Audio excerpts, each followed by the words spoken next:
और एक बात और मैं कहना चाहता हूं, एक काम तो कर ही लेना चाहिए। ये 2-3 गाने चलते ना, जाटों का छोरा जाटों का छोरा, भाई रे ये बंद कर देना चाहिए। जाटों का छोरा ये गाना बंद कर देना चाहिए, बस की नहीं थारे। और ये पीछे देखते हैं ना, गाड़ी के पीछे जाट बंद, कहा जिद्दी जाट, अकड़ू जाट, या जो भी लिखते हैं, ये सब बंद कर दो भाई। जो भी जाट के ठाट या कोई, क्योंकि बच्चियां जाटों की हैं, वैसे पूरे देश की बच्चियां हैं, लेकिन जाटों की बच्चियां कही जा रही है ना।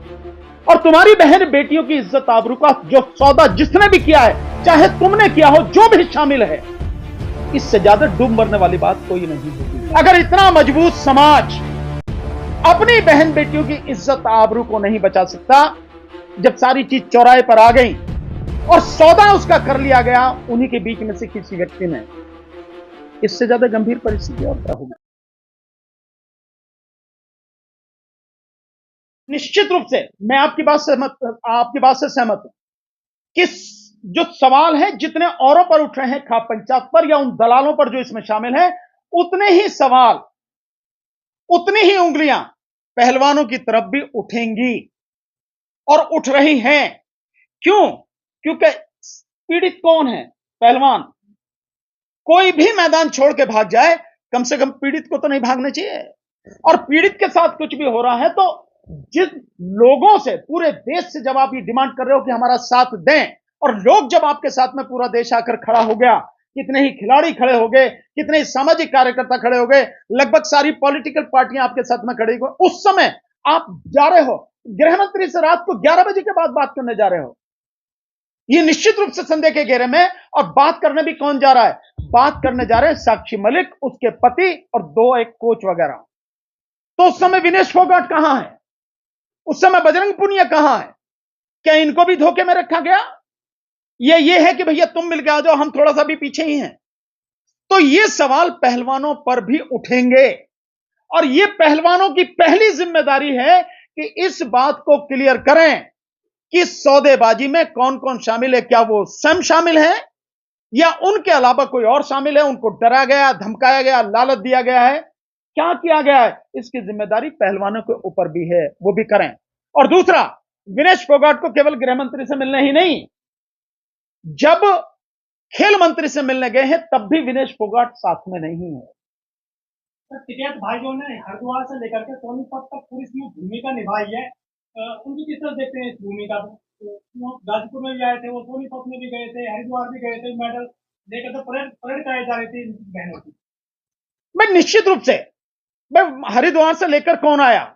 नरेश टिकैत जी लेकर आए। नरेश टिकैत जी ने कहा कि 5 दिन का हमें समय दीजिए। उन्होंने इन पर विश्वास करके 5 दिन का समय दे दिया, इनकी झोली में मेडल डाल दिए और उसके बाद में आके यहां पे सोरंग में पंचायत हुई, खाप पंचायत हुई। खाप पंचायत में जो भी बात हुई, जो निर्णय लिया गया, कहा गया कि इसे कल जो कुरुक्षेत्र में होगी वहां बताएंगे, कुरुक्षेत्र में होने वाली पंचायत में बताएंगे। कुरुक्षेत्र में होगी वहां कह दिया गया कि 9 तारीख, 9। और कहा क्या गया? स्पष्ट रूप से कहा गया, मैं समझता हूं यह बात राकेश टिकैत जी ने की है, मीडिया के माध्यम से ही जो बात हुई कि 9 तारीख को, 9 तारीख तक अगर ब्रजभूषण की गिरफ्तारी नहीं होती है तो 9 तारीख को लड़कियों को ले जाएंगे और वहां पर जाकर जंतर मंतर पे बिठाएंगे, आंदोलन शुरू होगा और फिर पूरे देश में पंचायत होंगी। यही कहा ना। तो इसके बीच में क्या हो गया? इसका मतलब यह है कि ये जो चेहरे हैं, ये वो चेहरे हैं फ्रंट पे जो उसको लीड कर रहे हैं। तो इसके बीच में क्या हुआ कि अचानक 5 या 6 तारीख को गृह मंत्री से रात के अंधेरे में 11 बजे के बाद होती है मीटिंग।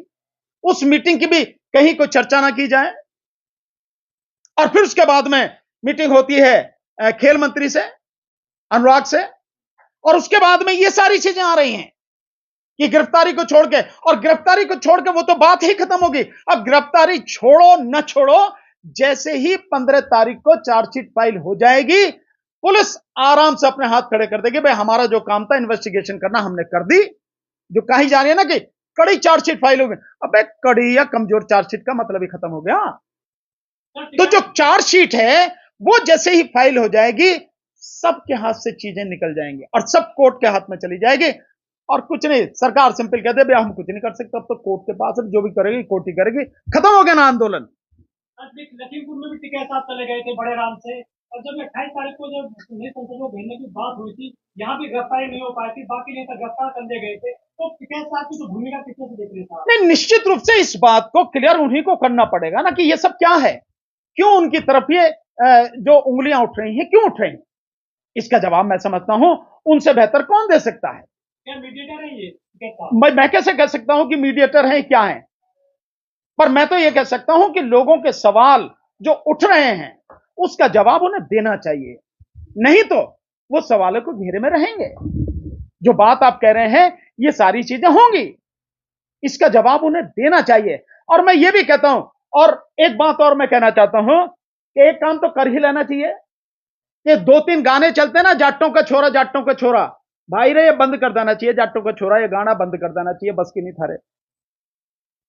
और ये पीछे देखते हैं ना गाड़ी के पीछे जाट, जिद्दी जाट, बंद कहा, जिद्दी जाट, अकड़ू जाट या जो भी लिखते हैं ये सब बंद कर दो भाई, जाट के ठाट। जो भी जाट के ठाट या कोई, क्योंकि बच्चियां जाटों की हैं, वैसे पूरे देश की बच्चियां हैं, लेकिन जाटों की बच्चियां कही जा रही है ना।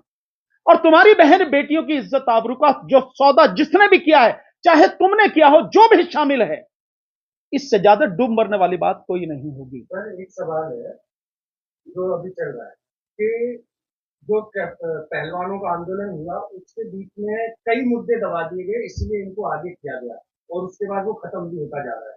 जैसे पुलवामा दब गया, उसके बाद आपने देखा कि अडानी का मुद्दा भी इसी के बीच में दब गया, तो ये क्या, और 2000 के नोट वाला भी दब गया। तो ये सब चीजें दब गई है पहलवानों के आंदोलन को, कैसे देखते हैं? तो अगर ये दबने वाली बात कह रहे हो, निश्चित रूप से बीजेपी इस तरह का काम करती है, तो अब तो ये खत्म हो गया, तो अब इनको उखाड़ो। ये जिम्मेदारी आप लोगों की हो गई कि भैया ये कहां गया, अडानी वाला मामला क्या हुआ, ये पुलवामा मामला क्या हुआ, क्योंकि सतपाल मलिक जी भी यही है, कहीं गए तो है नहीं, उनसे पूछो बार बार जाके क्या हुआ। और ये जितने भी इस तरह के हैं प्रयास होता है, लेकिन बात क्या है उसमें दोनों, एक जो बड़ा हाथ होता है मीडिया का, एक मीडिया तो जो गुलाम है, जो भांड मीडिया है, जो देश के प्रधानमंत्री के तलवे चाटता है, बीजेपी का प्रवक्ता बना हुआ, उसकी तो बात ही छोड़ दो आप। लेकिन आप जो लोग हैं जो लगातार उठाते रहे हैं, दिखाते रहे हैं बातों को, सच को दिखाते रहे हैं, आप उन मुद्दों को क्यों छोड़ रहे हैं? आपको नहीं छोड़ना। जाट जो समुदाय है, जाट बहुत मजबूत कौम है, खेत खलिहान है, खाद बीएन की रेजिमेंट भी है, वो बैल की नौकरी में भी है, ये बड़े चौधरी भी है, सरकार पर दबाव बनाते हैं, कोर्ट पे दबाव बनाते हैं। आखिर क्या वजह हो सकती है कि सब ये कुंद कर दिए गए इस मामले में? भाई मैं यही तो बात मैं भी जानना चाह रहा हूं, यही बात देश भी जानना चाह रहा है कि जिस हरियाणा से सबसे ज्यादा लोग सेना में हैं, और वो भी जाट समाज के लोग, जो किसान आंदोलन में जाट समाज के लोगों ने, विशेषकर हरियाणा के जाट समाज के लोगों ने बहुत बड़ा योगदान दिया, जिसको कभी नहीं भुलाया जा सकता।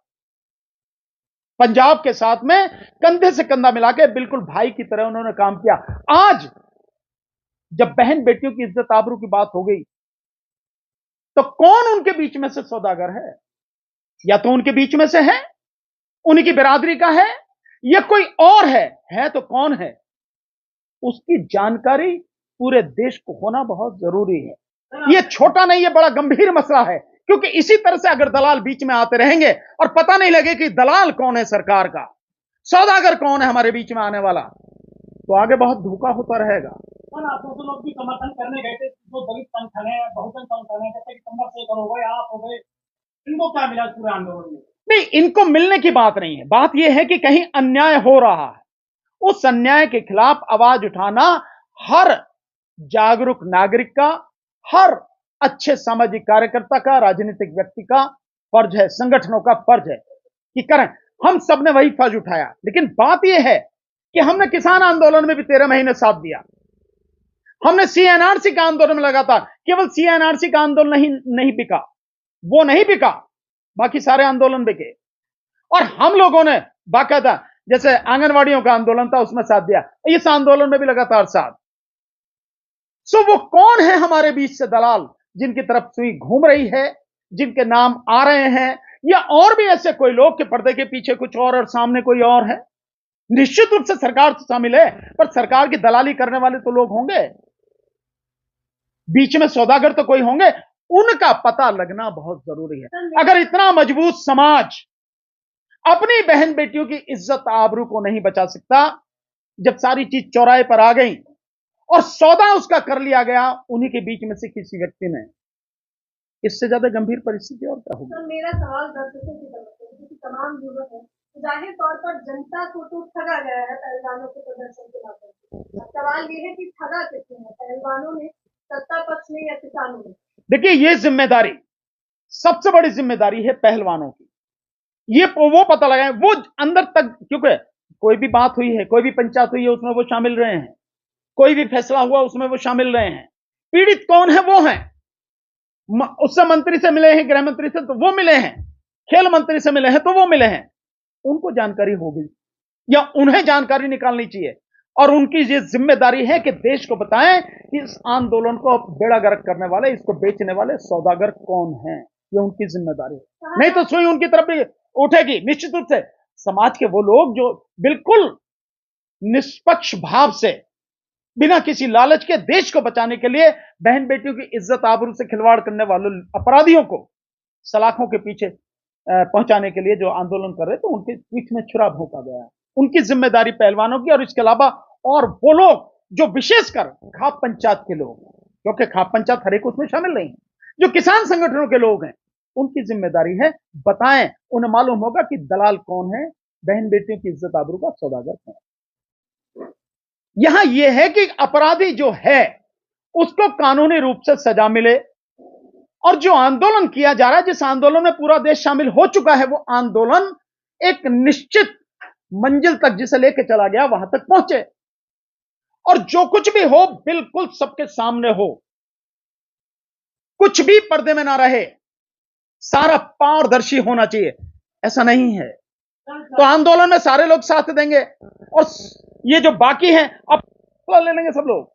चाहे राकेश टिकैत हो, चाहे महिला खिलाड़ी हो, चाहे पुरुष खिलाड़ी हो, इन्होंने एक दिन भी बीजेपी को नहीं कोसा, और वैसे कहते थे कि हमारी भाजपा सरकार से कोई दिक्कत नहीं है, सिर्फ ब्रिजभूषण से लड़ाई है।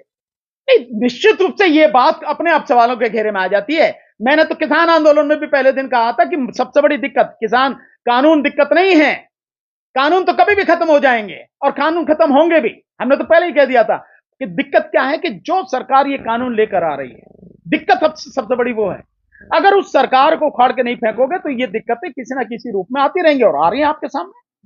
बस उस दिन के बाद से लगातार आप लोगों के सामने कुछ ना कुछ हो ही रहा है, चाहे वो अडानी का मामला हो, चाहे ये महिला पहलवानों का मामला हो, चाहे और कोई मामला हो, चाहे जो नई संसद के उद्घाटन का मामला है, ये सब विवादों में है सारा का सारा। कुछ लोग कह रहे हैं कोर वोटर है बीजेपी के सारे पहलवान और जितने भी आंदोलनकारी थे। तो अगर ये सारे के सारे बीजेपी के कोर वोटर हैं और बीजेपी के साथ, तो इससे बड़ा इनके द्वारा देश के साथ में विश्वासघात और क्या होगा। और अगर ये लोग देश के साथ विश्वासघात कर रहे हैं तो देश की जनता को सोचना पड़ेगा। ये तो बहुत बुरी स्थिति है। फिर बदलाव कैसे होगा?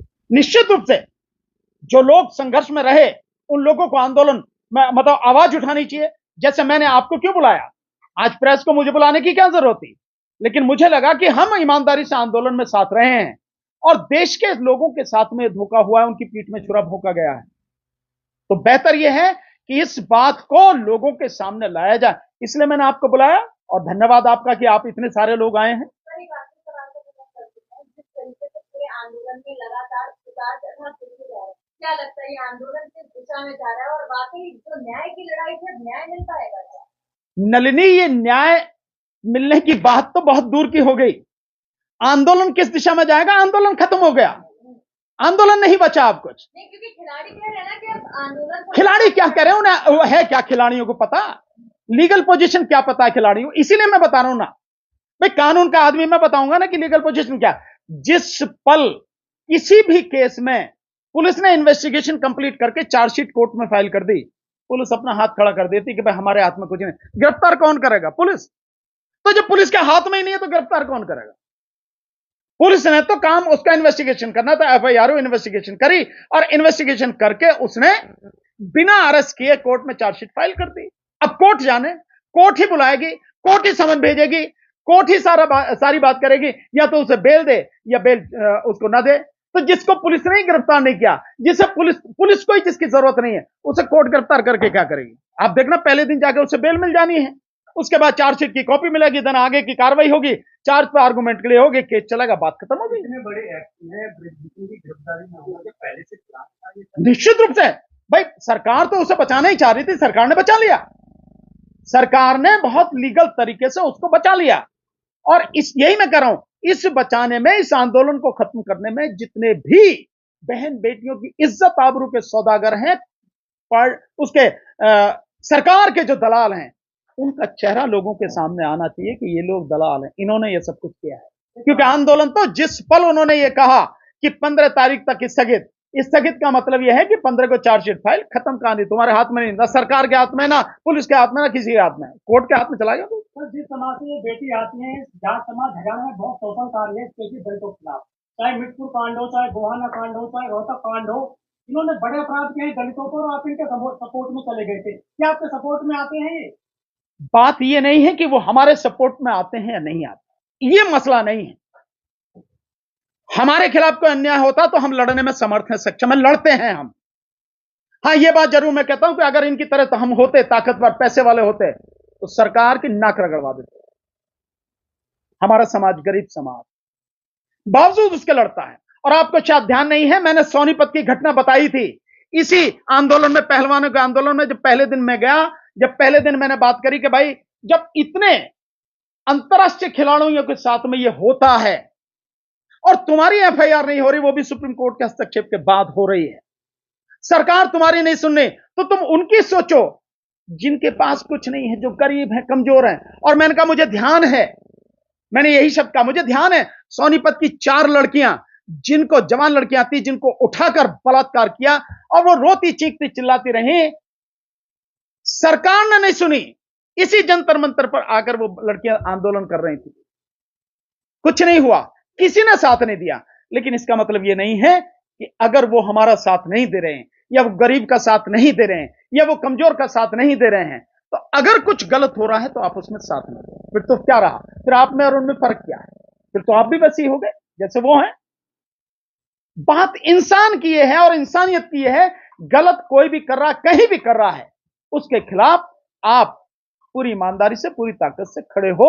जो पीड़ित है उसके साथ में खड़े हो, अपराधी के विरोध में खड़े हो।